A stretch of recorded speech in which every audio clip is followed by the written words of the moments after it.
Namaste, I'm Minnie and welcome to my channel Food Atomic.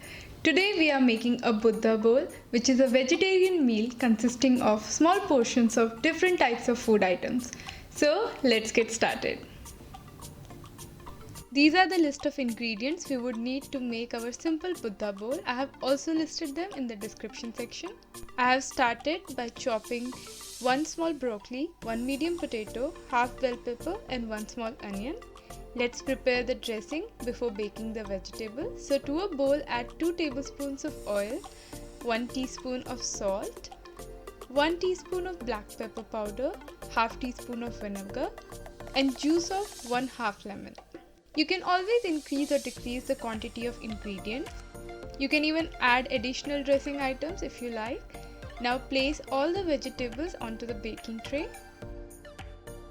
Going to give a quick mix to the dressing, and once all the ingredients are mixed properly, go ahead and start dressing the vegetables.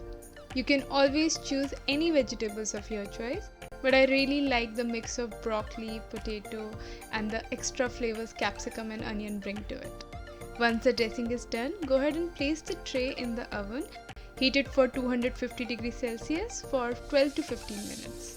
Meanwhile, heat a pan and add 1 tablespoon of oil and add 4 to 5 chopped red radishes. I like to stir fry the radishes because they bring an extra crunch to the Buddha bowl. Along with that, I am also adding the leftover onion and bell pepper. We are going to stir fry them too. This step is optional and you can always choose to bake all the vegetables if you don't like to fry them. I like the mixture of different textures and flavors in the Buddha bowl, that's why I do it. Now add 1 teaspoon of salt and give everything a mix.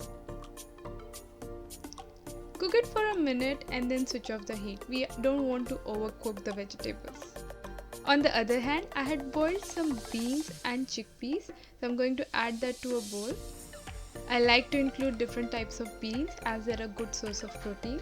Now add 1 teaspoon of salt and 1 teaspoon of pepper and mix it nicely. You can also add some lemon to it if you like. This here is perfect in itself, and sometimes I like to add it directly like this to the Buddha bowl. But there is one more way I really enjoy it. So heat a pan and add 1 teaspoon of oil and 1 teaspoon of mustard seeds. You can choose to add cumin seeds if you don't have mustard seeds. Once the seed starts to crackle, add the beans and give it a mix and cook just for a minute. I love the crunch mustard seeds add to the beans. I'm also chopping a slice of fresh mango on the side. This adds such a great mix of flavor to the Buddha bowl. After about 12 to 15 minutes, the vegetables are baked nicely. Now we can start the process of filling up our Buddha bowl. So I'm starting by adding some broccoli, and then let's go ahead and add some potatoes on the side. Now I'm adding the bell pepper and onion along with the beans, which are stir fried with some mustard seeds. Now it's time to add the stir fried vegetables. So add the radishes along with bell pepper and onion and some fresh mango on the side. I had also cut a small cucumber, so I'll add that as well.